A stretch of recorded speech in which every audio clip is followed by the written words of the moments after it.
Funding for this program is provided by. Additional funding provided by.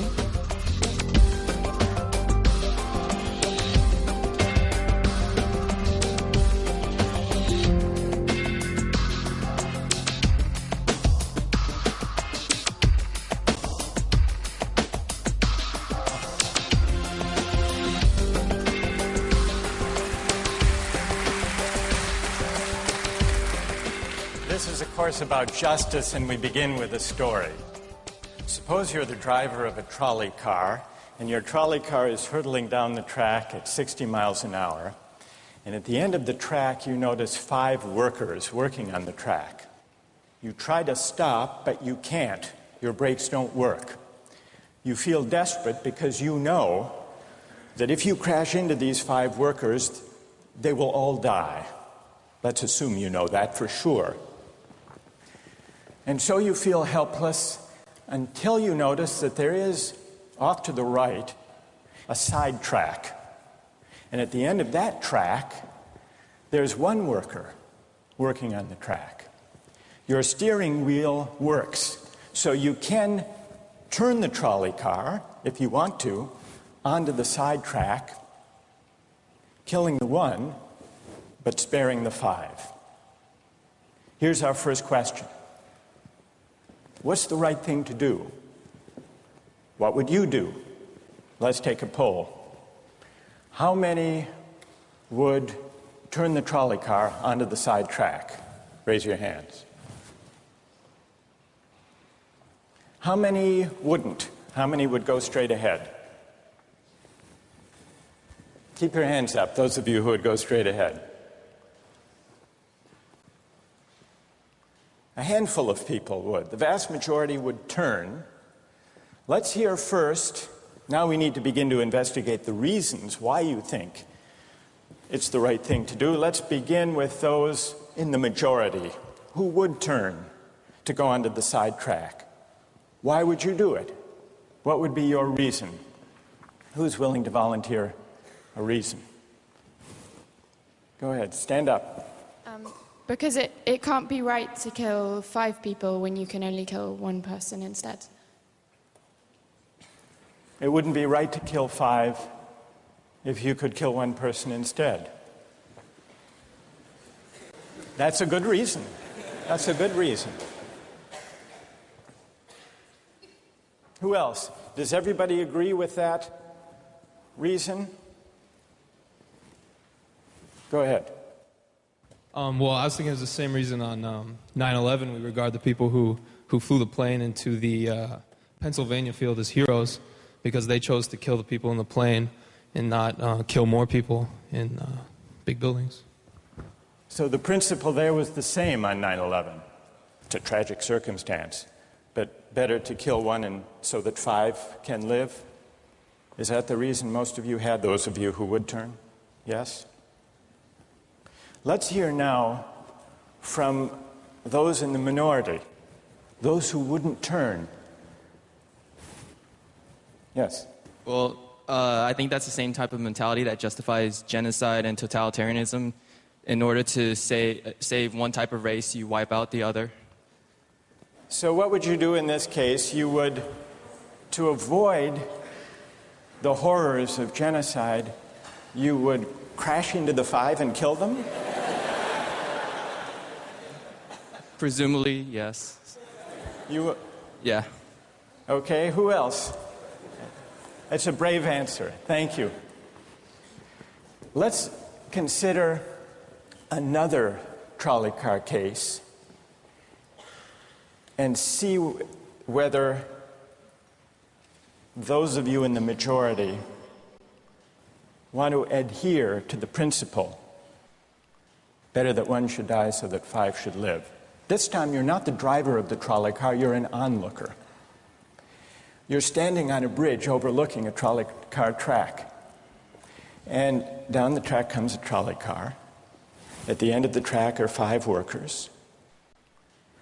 The brakes don't work. The trolley car is about to careen into the 5 and kill them. And now, you're not the driver. You really feel helpless until you notice standing next to you, leaning over the bridge, is a very fat man. And you could give him a shove. He would fall over the bridge onto the track, right in the way of the trolley car. He would die, but he would spare the 5. Now, how many would push the fat man over the bridge? Raise your hand. How many wouldn't? Most people wouldn't. Here's the obvious question. What became of the principle? Better to save 5 lives even if it means sacrificing 1. What became of the principle that almost everyone endorsed in the first case? I need to hear from someone who was in the majority in both cases. How do you explain the difference between the two? Yes. The second one, I guess, involves an active choice of pushing the person down, which I guess that person himself would otherwise not have been involved in this situation at all. And so to choose on his behalf, I guess, to involve him in something that he otherwise would have escaped is, I guess, more than what you have in the first case, where the 3 parties, the driver and the 2 sets of workers, are already, I guess, in the situation. But the guy working, the one on the track off to the side, he didn't choose to sacrifice his life any more than the fat man did he? That's true, but he was on the tracks. And you... This guy was on the bridge. Go ahead, you can come back if you want. All right, it's a hard question.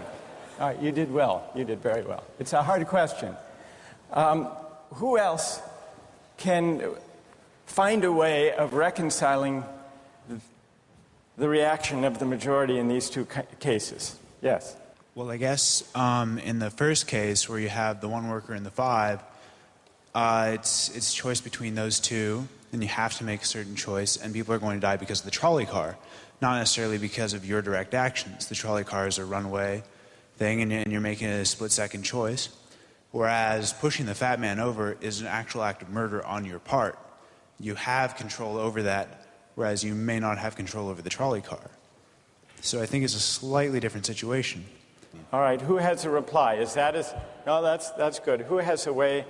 Who wants to reply? Is that a way out of this? I don't think that's a very good reason, because you choose to... It's either way you have to choose who dies, because you either choose to turn and kill the person, which is an active conscious thought to turn, or you choose to push the fat man over, which is also an active conscious action. So either way you're making a choice. Do you want to reply? Well, I'm not really sure that that's the case. It just still seems kind of different, the act of actually pushing someone over onto the tracks and killing him. You are actually killing him yourself. You're pushing him with your own hands. You're pushing him. And that's Right. different than steering something that is going to cause death into another... You know, it doesn't good. really sound right saying it now. No, it's good. But I'm up here. It's good. What's your name? Andrew. Andrew. Let me ask you this question, Andrew. Yes. Suppose, standing on the bridge next to the fat man, I didn't have to push him. Suppose he were standing over a trap door that I could open by turning a steering wheel like that.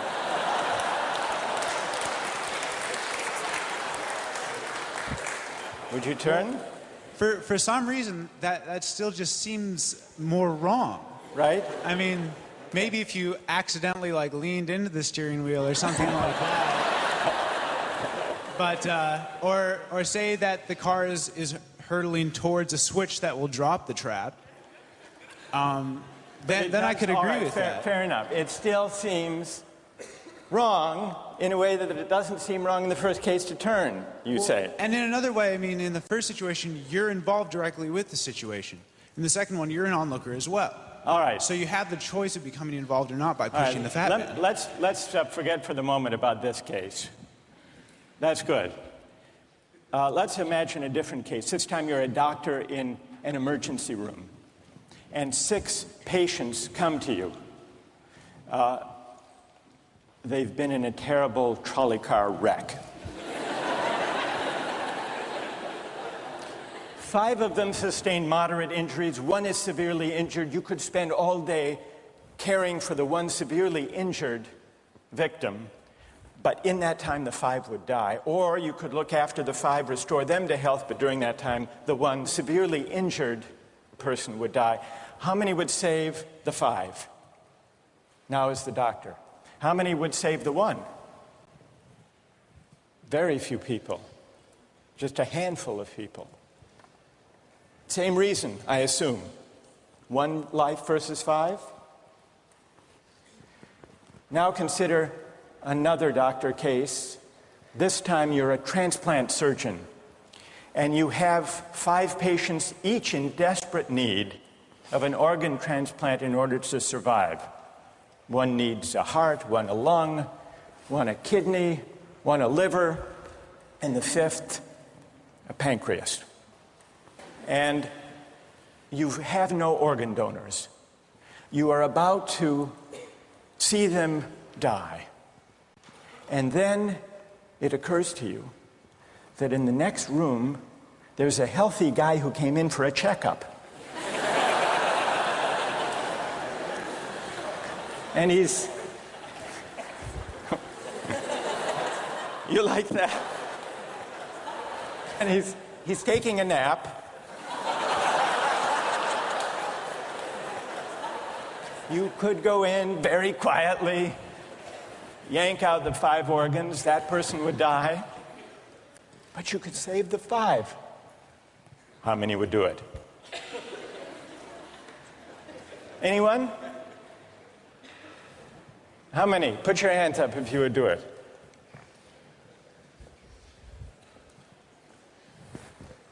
Anyone in the balcony? You would?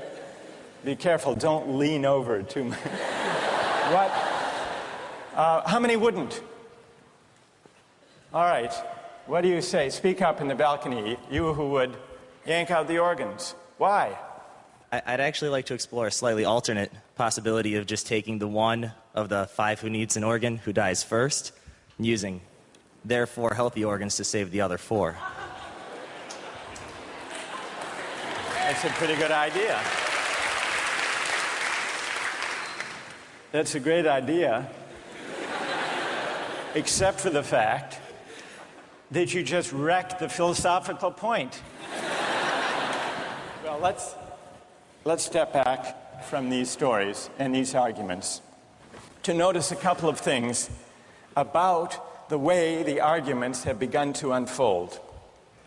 Certain moral principles have already begun to emerge from the discussions we've had.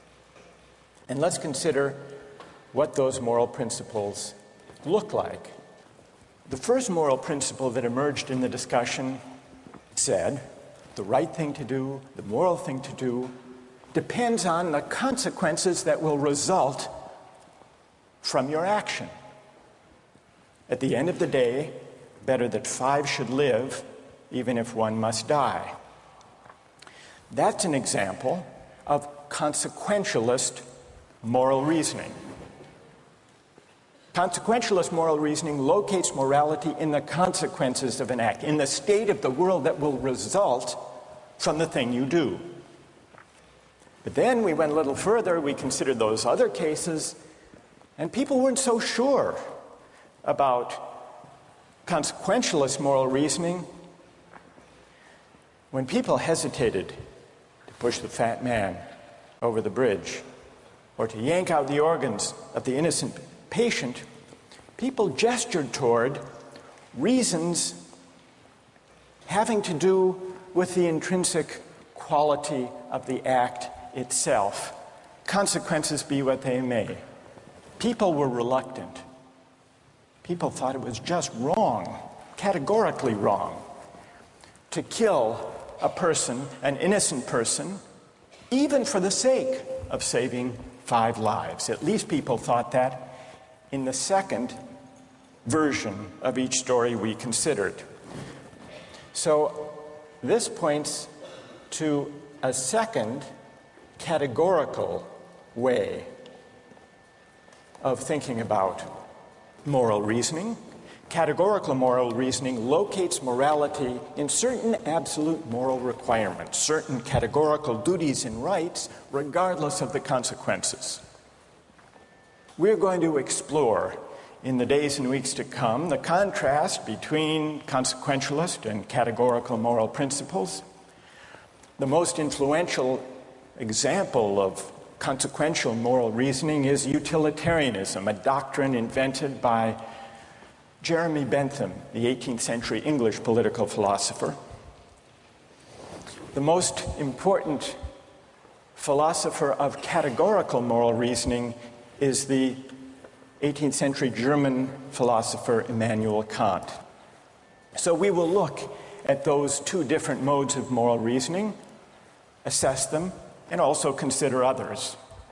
If you look at the syllabus, you'll notice that we read a number of great and famous books. Books by Aristotle, John Locke, Immanuel Kant, John Stuart Mill, and others. You'll notice, too, from the syllabus that we don't only read these books. We also take up contemporary political and legal controversies that raise philosophical questions. We will debate equality and inequality, affirmative action, free speech versus hate speech, same-sex marriage, military conscription, a range of practical questions. Why? Not just to enliven these abstract and distant books, but to make clear, to bring out what's at stake in our everyday lives, including our political lives, for philosophy. And so we will read these books, and we will debate these issues, and we'll see how each informs and illuminates the other. This may sound appealing enough, but here I have to issue a warning.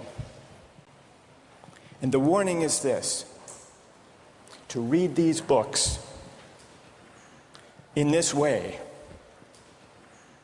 as an exercise in self-knowledge, to read them in this way carries certain risks. Risks that are both personal and political. Risks that every student of political philosophy has known. These risks spring from the fact that philosophy teaches us and unsettles us by confronting us with what we already know. There's an irony. The difficulty of this course consists in the fact that it teaches what you already know.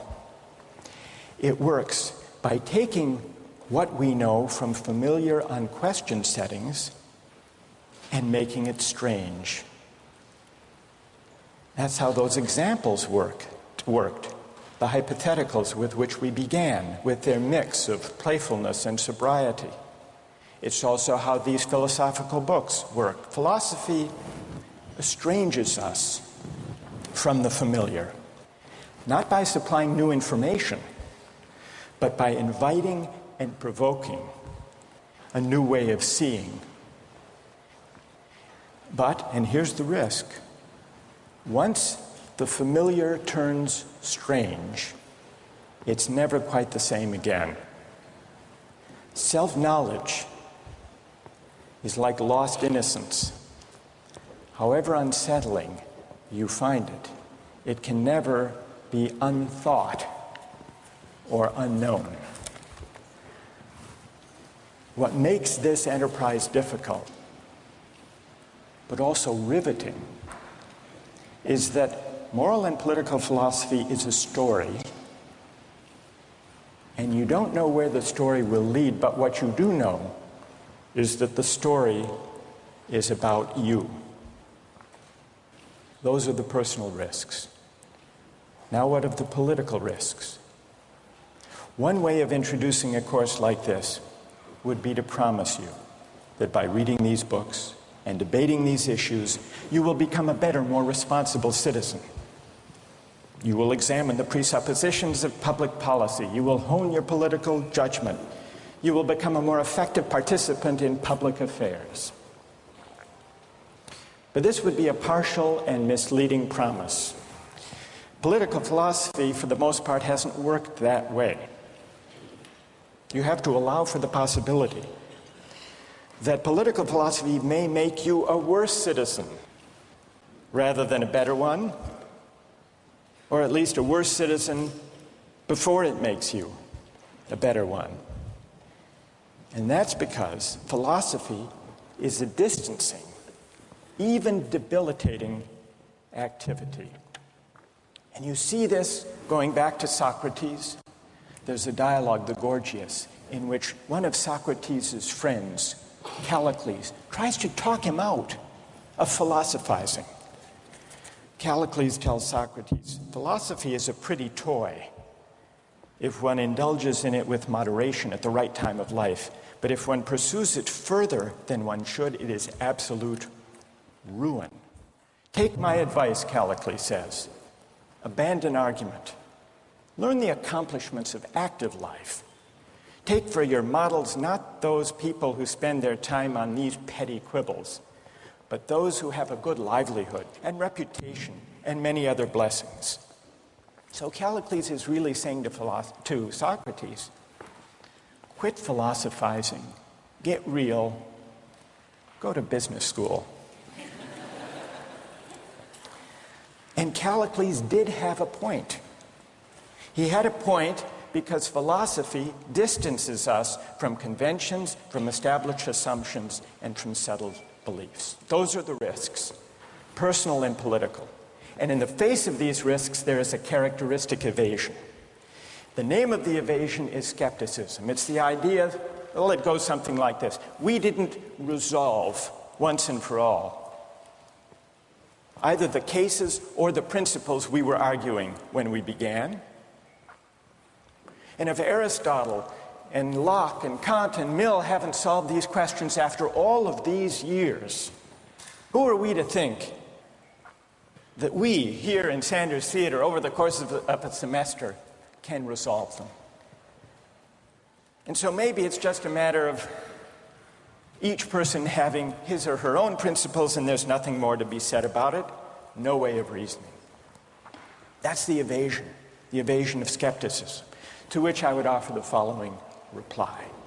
It's true, these questions have been debated for a very long time. But the very fact that they have recurred and persisted may suggest that though they're impossible in one sense, they're unavoidable in another. And the reason they're unavoidable, the reason they're inescapable, is that we live some answer to these questions every day. So skepticism, just throwing up your hands and giving up on moral reflection, is no solution. Immanuel Kant described very well the problem with skepticism when he wrote, "Skepticism is a resting place for human reason, where it can reflect upon its dogmatic wanderings, but it is no dwelling place for permanent settlement. Simply to acquiesce in skepticism," Kant wrote, "can never suffice to overcome the restlessness of reason." I've tried to suggest through these stories and these arguments some sense of the risks and temptations, of the perils and the possibilities. I would simply conclude by saying that the aim of this course is to awaken the restlessness of reason and to see where it might lead. Thank you very much.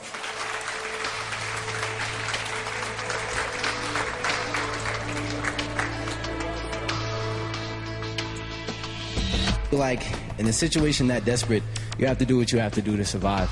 You have to do what you have to do. You got to do what you got to do, pretty much. If you've been going 19 days without any food, someone just has to take the sacrifice. Someone has to make the sacrifice, and people can survive. All right, that's good. What's your name? Marcus. Marcus. What do you say to Marcus?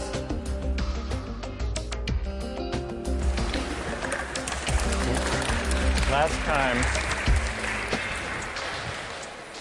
we started out last time with some stories, with some moral dilemmas about trolley cars and about doctors and healthy patients vulnerable to being victims of organ transplantation, we noticed two things about the arguments we had. One had to do with the way we were arguing. We began with our judgments in particular cases. We tried to articulate the reasons or the principles lying behind our judgments. And then, confronted with a new case, we found ourselves re-examining those principles, revising each in the light of the other. And we noticed the built-in pressure to try to bring into alignment our judgments about particular cases and the principles we would endorse on reflection. We also noticed something about the substance of the arguments that emerged from the discussion. We noticed that sometimes we were tempted to locate the morality of an act in the consequences, in the results, in the state of the world that it brought about. And we called this consequentialist moral reasoning. But we also noticed that in some cases, we weren't swayed only by the result. Sometimes, many of us felt that not just consequences, but also the intrinsic quality or character of the act matters morally. Some people argued that there are certain things that are just categorically wrong, even if they bring about a good result, even if they save 5 people at the cost of 1 life. So we contrasted consequentialist moral principles with categorical ones.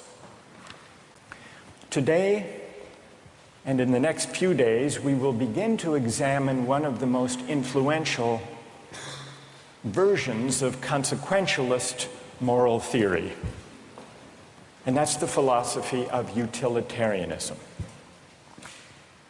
Jeremy Bentham, the 18th century English political philosopher, gave the first clear systematic expression to the utilitarian moral theory. And Bentham's idea, his essential idea, is a very simple one,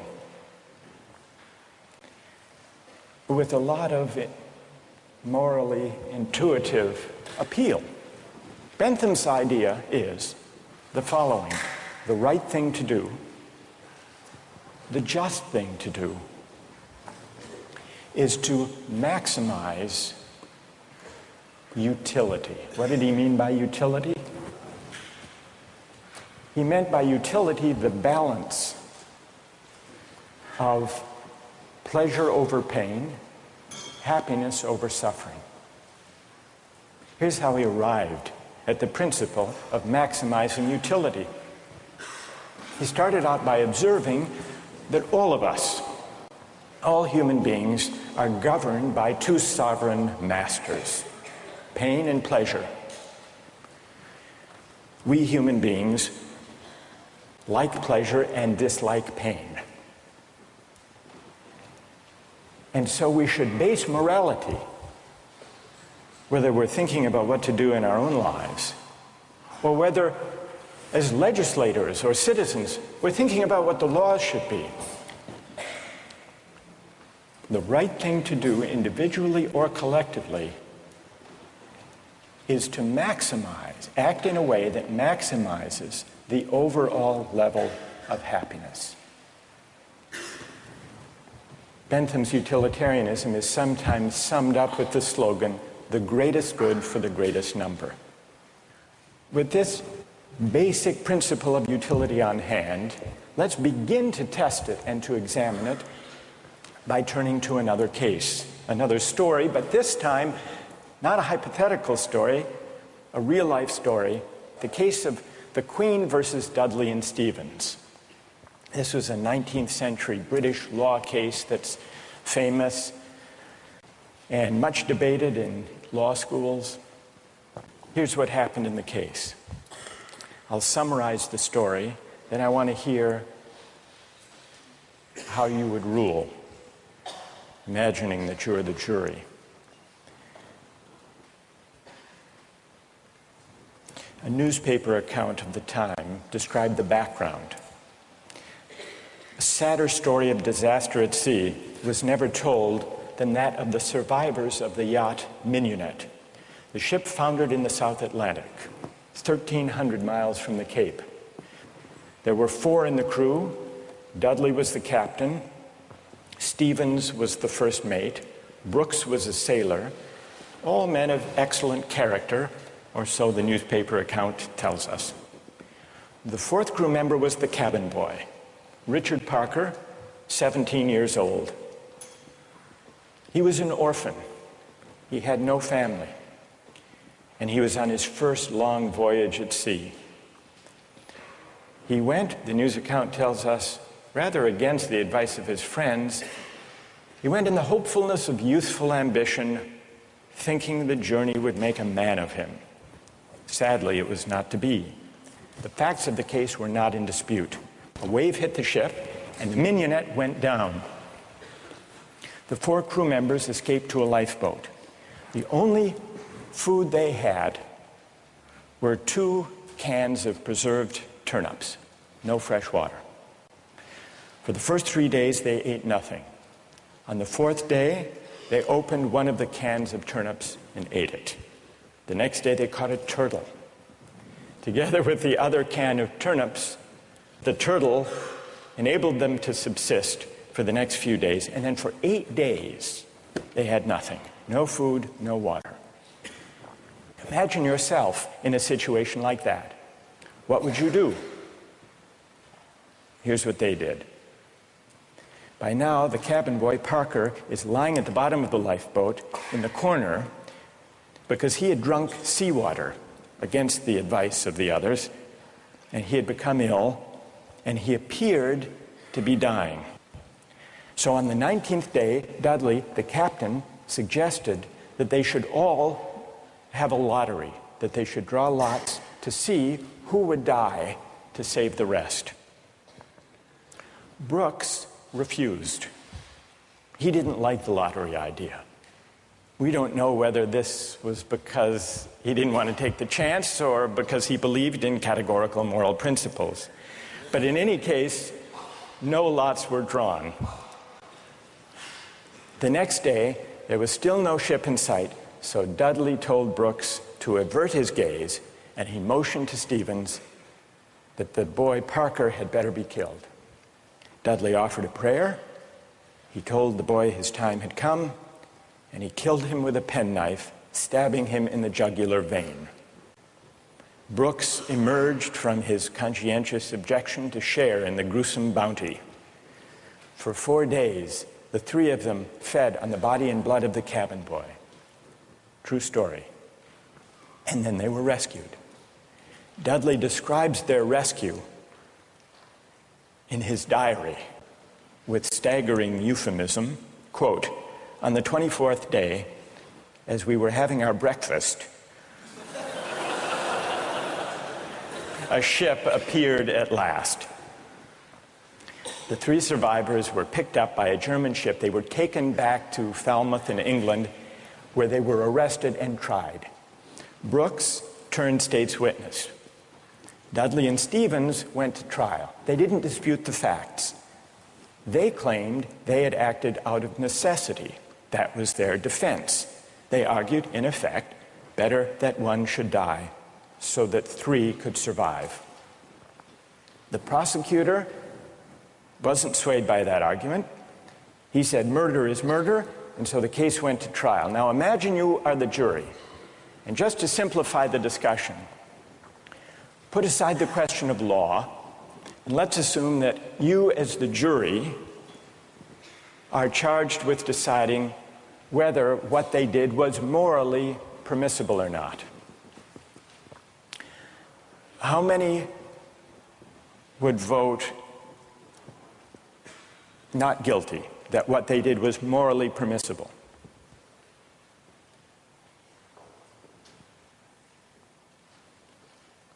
And how many would vote guilty, what they did was morally wrong? A pretty sizable majority. Now let's see what people's reasons are, and let me begin with those who are in the minority. Let's hear first from the defense of Dudley and Stevens. Why would you morally exonerate them? What are your reasons? Yes. I think it is morally reprehensible, but I think that there's a distinction between what's morally reprehensible and what makes someone legally accountable. In other words, as the judge said, what's always moral isn't necessarily against the law. And while I don't think that necessity justifies theft or murder or any illegal act, at some point your degree of necessity does in fact exonerate you from any guilt. Okay, good. Other defenders, other voices for the defense. Moral justifications for what they did. Yes. All right, thank you. I just feel like in a situation that desperate, you have to do what you have to do to survive. You have to do what you have to do. You got to do what you got to do, pretty much. If you've been going 19 days without any food, someone just has to take the sacrifice. Someone has to make the sacrifice, and people can survive. Right. And furthermore, from that, let's say they survive, and then they become productive members of society who go home and start like a million charity organizations and this and that and this and that. I mean, they benefit everybody in the end. Yeah. So, I mean, I don't know what they did afterwards. They might have gone and kill more people, whatever. But what? What if they went home and they turned out to be assassins? What if they went gone home and turned out to be assassins? Well, you'd want to know who they assassinated. That's true, too. That's fair. That's fair. Okay. I don't want to know who they assassinated. All right, that's good. What's your name? Marcus. Marcus. All right. We've heard a defense, a couple of voices for the defense. Now we need to hear from the prosecution. Most people think what they did was wrong. Why? Yes.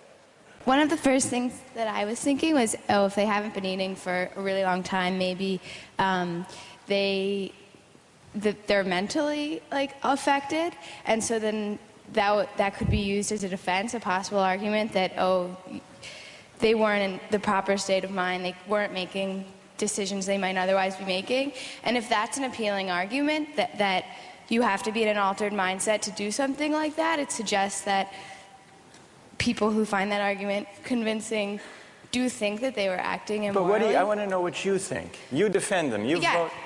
You vote to convict, right? Yeah, I don't think that they acted in a morally appropriate way. And why not? What do you say? Here's Marcus. He just defended them.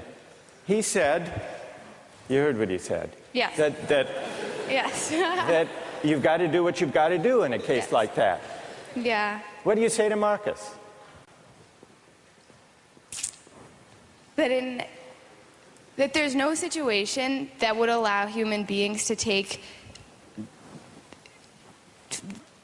the idea of fate or that the other people's lives in their own hands, that we don't have that kind of power. Good.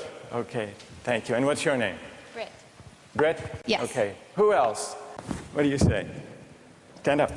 I'm wondering if Dudley and Stephen had asked for Richard Parker's consent in, dying, if that would that exonerate them from an act of murder, and if so, is that still morally justifiable? That's interesting. All right, consent. Wait, hang on. What's your name? Kathleen. Kathleen says, suppose they had asked, what would that scenario look like? So in the story, Dudley is there, penknife in hand, but instead of the prayer, or before the prayer, he says, Parker, would you mind? We're desperately hungry, as Marcus empathizes with. We're desperately hungry. You're not going to last long anyhow. Yeah. You can be a martyr. Would you be a martyr? Yeah. How about it, Parker?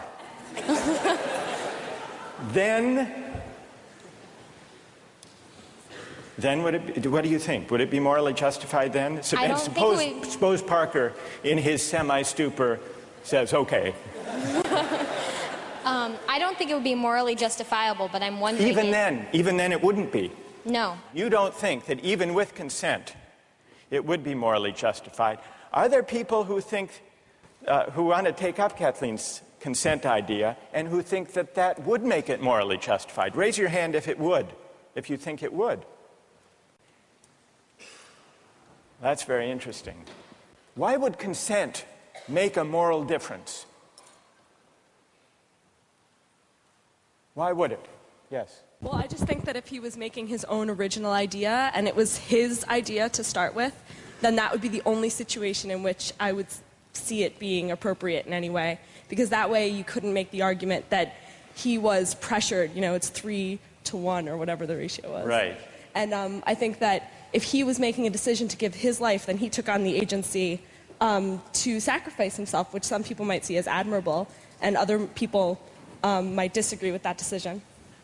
So if he came up with the idea, that's the only kind of consent we could have confidence in morally, then it would be okay. Otherwise, it would be kind of coerced consent under the circumstances, you think. Is there anyone who thinks that even the consent of Parker would not justify their killing him? Who thinks that? Yes, tell us why. Stand up. I think that Parker would be killed with the hope that the other crew members would be rescued. So there's no definite reason that he should be killed because you don't know when they're going to get rescued. So if you kill him, it's killing him in vain. Do you keep killing a crew member until you're rescued and then you're left with no one? Because someone's going to die eventually. Well, the moral logic of the situation seems to be that they would keep on picking off the weakest, maybe, one by one, until they were rescued. And in this case, luckily, they were rescued when 3 at least were still alive. Now, if Parker did give his consent, would it be all right, do you think, or not? No. No. It still wouldn't be right. And tell us why it wouldn't be all right. First of all, cannibalism, I believe, is morally incorrect. So you shouldn't be eating a human anyway. So cannibalism is morally objectionable as such. So then, even on the scenario of waiting until someone died, still it would be objectionable. Yes, to me personally. I feel like it all depends on one's personal morals. And, we can't sit here and just, this is just my opinion. Of course, other people are going to disagree. But well, we'll see. Let's see what their disagreements are, and then we'll see if they have reasons that can persuade you or not. Let's try that. All right.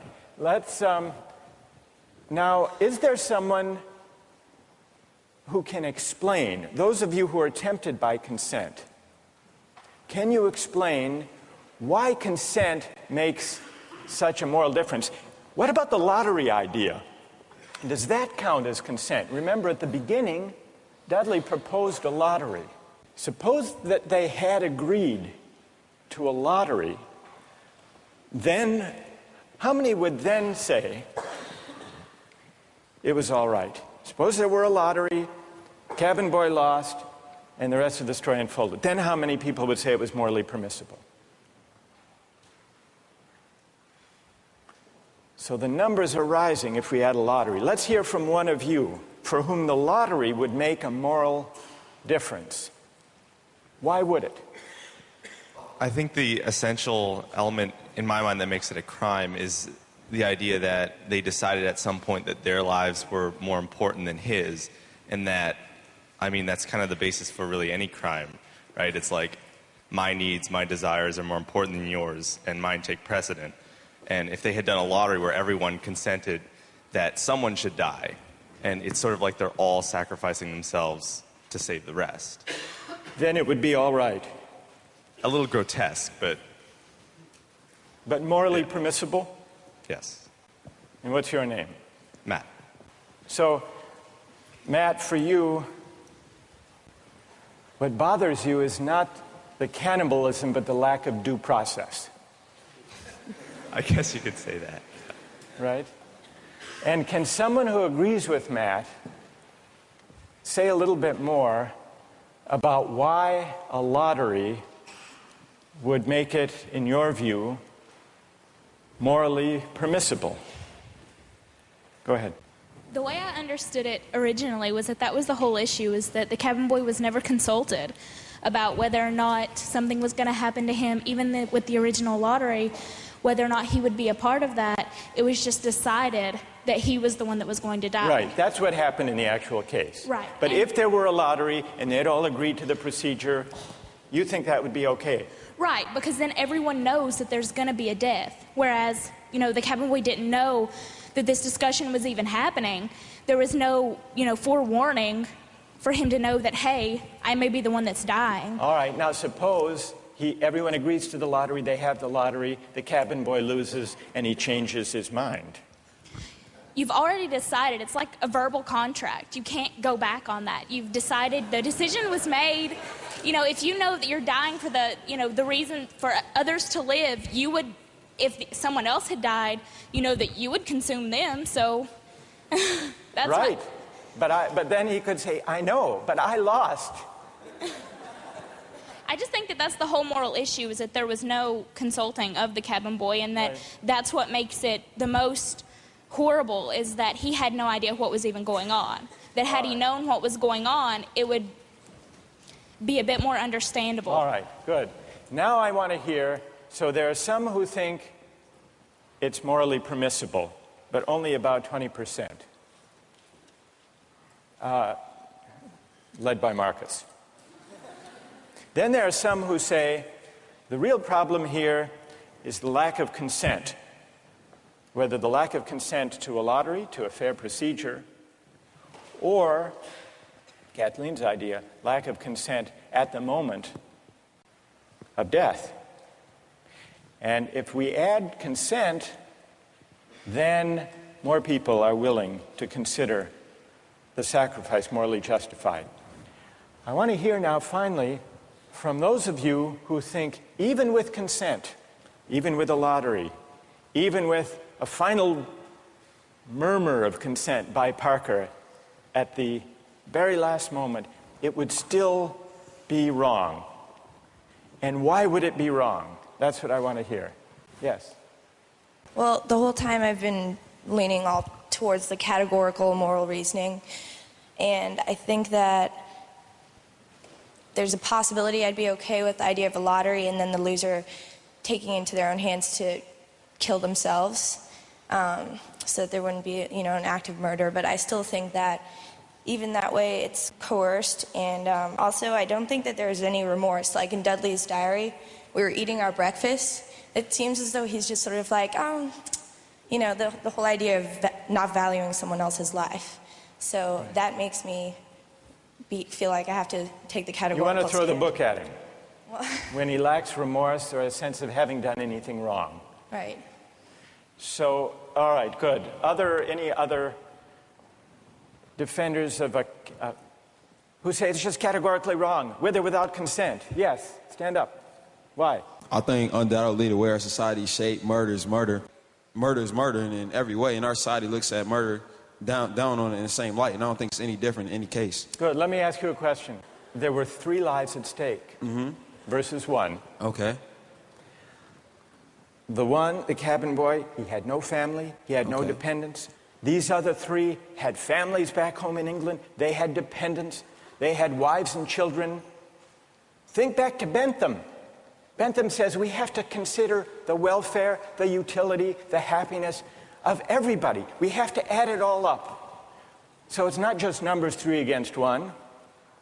It's also all of those people at home. In fact, the London newspaper at the time and popular opinion sympathized with them, Dudley and Stevens. And the paper said if they weren't motivated by affection and concern for their loved ones at home and their dependents, surely they wouldn't have done this. Yeah, and how is that any different from people on a corner trying to have the same desire to feed their family? I don't think it's any different. I think in any case, if I'm murdering you to advance my status, that's murder, and I think that we should look at that all in the same light instead of criminalizing certain activities and making certain things seem more violent and savage, when in the same case it's all the same. It's all the same act and mentality that goes into murder, necessity to feed your family. So suppose it weren't 3, suppose it were 30, 300. 1 life to save 300. Or in wartime, 3,000. Okay. Suppose the stakes are even bigger. Suppose the stakes are even bigger. I think it's still the same deal. do you think Bentham is wrong to say the right thing to do is to add up the collective happiness? You think he's wrong about that? I don't think he's wrong, but I think murder is murder in any case. Yeah, well, then Bentham has to be wrong. If you're right, he's wrong. Okay, then he's wrong. All right. Right. Thank you. Well done. All right, let's step back from this discussion and notice how many objections have we heard to what they did. We heard some defenses of what they did. The defenses had to do with necessity, their dire circumstance, and, implicitly at least, the idea that numbers matter. And not only numbers matter, but the wider effects matter. Their families back home, their dependents. Parker was an orphan. No one would miss him. So if you add up, if you try to calculate the balance of happiness and suffering, you might have a case for saying what they did was the right thing. And then we heard at least 3 different types of objections. We heard an objection that said, what they did was categorically wrong. Mike here at the end, categorically wrong. Murder is murder, it's always wrong, even if it increases the overall happiness of society. A categorical objection. But we still need to investigate why murder is categorically wrong. Is it because even cabin boys have certain fundamental rights? And if that's the reason, where do those rights come from, if not from some idea of the larger welfare or utility or happiness? Question number 1. Others said a lottery would make a difference. A fair procedure, Matt said.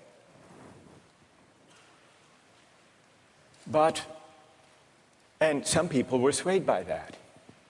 That's not a categorical objection exactly. It's saying everybody has to be counted as an equal, even though at the end of the day, one can be sacrificed for the general welfare. That leaves us with another question to investigate. Why does agreement to a certain procedure, even a fair procedure, justify whatever result flows from the operation of that procedure? Question number 2. And question number 3, the basic idea of consent. Kathleen got us onto this. If the cabin boy had agreed himself, and not under duress, as was added, then it would be all right to take his life to save the rest. And even more people signed on to that idea. But that raises a third philosophical question. What is the moral work that consent does? Why does an act of consent make such a moral difference that an act that would be wrong, taking a life without consent, is morally permissible with consent? To investigate those 3 questions, we're going to have to read some philosophers. And starting next time, we're going to read Bentham and John Stuart Mill, utilitarian philosophers. Don't miss the chance to interact online with other viewers of Justice. Join the conversation, take a pop quiz, watch lectures you've missed, and learn a lot more. Visit justiceharvard.org. It's the right thing to do.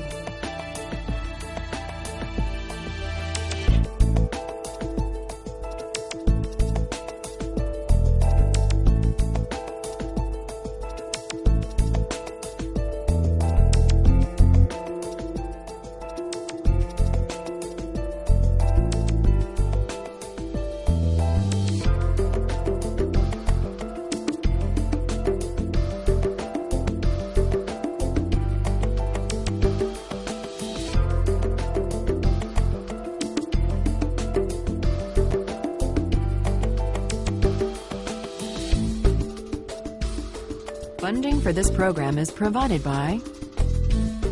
Additional funding provided by